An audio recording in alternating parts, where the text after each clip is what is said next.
দেশে ফিরেছেন প্রধানমন্ত্রী শেখ হাসিনা।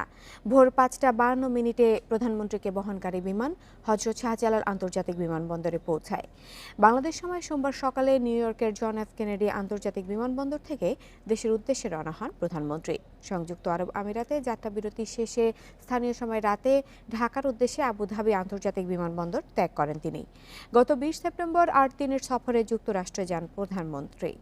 ২৭ সেপ্টেম্বর জাতিসংঘের ৭৪তম অধিবেশনে ভাষণ দেন এবং জাতিসংঘ মহাসচিব অ্যান্টোনিও গুতেরেস সহ বিভিন্ন দেশের রাষ্ট্র ও সরকার প্রধানদের সাথে সাক্ষাৎ করেন শেখ। আওয়ামী লীগ দেশে অনেক কিছু করতেছে স্যার, জীবনে বিএনপির আমলে কেউ যায় নাই তো স্যার করতেছে। হাসিনা তুমি কই আমার তুমি ফেরত দাও।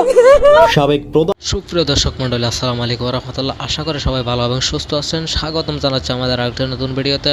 আপনাদের সাথে আছি আমি নিজামুদ্দিন। শেখ হাসিনার জন্য মানুষ মরিয়া হয়ে যাচ্ছে।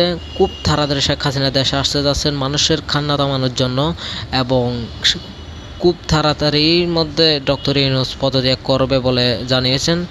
চলুন আমরা সেই গুরুত্বপূর্ণ ভিডিওটা দেখে আসি। তার আগে যারা আমার নতুন চ্যানেলটি সাবস্ক্রাইব করে লাইক কমেন্ট শেয়ার করে সাথে থাকবেন, অবশ্যই চ্যানেলটি সাবস্ক্রাইব করার জন্য সবাইকে অনুরোধ জানাচ্ছি।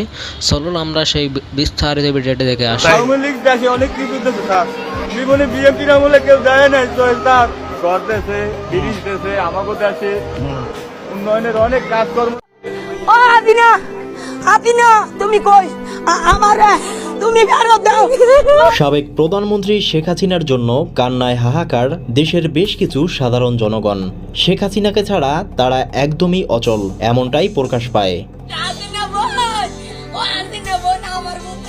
অন্তর্বর্তী সরকার দেশ পরিচালনায় ১.৫ মাস যেতে না যেতেই এমন অবস্থা সাধারণ জনগণের। গত ৫ই আগস্ট বৈষম্যবিরোধী ছাত্র আন্দোলনের ফলে দেশ ছাড়তে বাধ্য হন সাবেক প্রধানমন্ত্রী শেখ হাসিনা। তবে পুনরায় এই প্রধানমন্ত্রীকে দেশে ফিরিয়ে আনতে রাজপথে বিক্ষোভ মিছিল করছে আওয়ামী লীগের নেতাকর্মীরা। ওরা যেমন বলছে এক দফা, আমাদেরও এক দফা।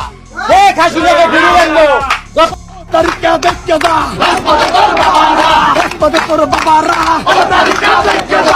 প্রিয় দর্শক, দেশের এই বিষয়গুলো আপনি কিরকম দেখছেন জানিয়ে দিন কমেন্ট বক্সে।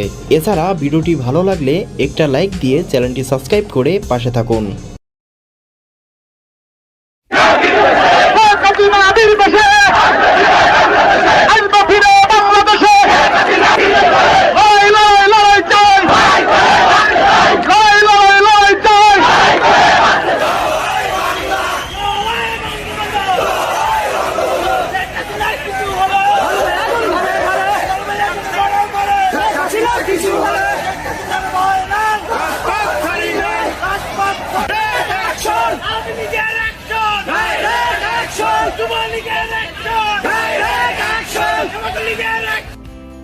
পাঁচই আগস্ট স্বৈরাচার সরকার শেখ হাসিনার পতনের পর ১ মাস যেতে না যেতেই দেশের জনগণ আবারও ক্ষমতায় চাইছে শেখ হাসিনাকে। তারই ধারাবাহিকতায় প্রধানমন্ত্রী শেখ হাসিনাকে দেশে ফেরাতে এবার সশরীরে আন্দোলনে যোগ দিলেন সাবেক ক্রিকেটার মাশরাফি বিন মুর্তজা। মাশরাফি জানায়, শেখ হাসিনাকে ছাড়া দেশ চালানো সম্ভব নয়। দেশের রাজনৈতিক পরিস্থিতি ঠিক করতে হলে তাকে আবারও ক্ষমতায় নিয়ে আসা দরকার, আর তাতেই আমাদের সবার জন্য ভালো। প্রিয় দর্শক, মাশরাফির এমন মন্তব্যের সাথে কি আপনারাও একমত? জানিয়ে দেবেন আপনাদের মতামত আমাদের ভিডিওর কমেন্ট বক্সে। প্রিয় দর্শক, আপনি আপনার ব্যক্তিগত মতামত জানাবেন এবং চ্যানেলটি সাবস্ক্রাইব করবেন, লাইক কমেন্ট শেয়ার করবেন। দেখা হচ্ছে পরবর্তী ভিডিওতে। আসসালামু আলাইকুম।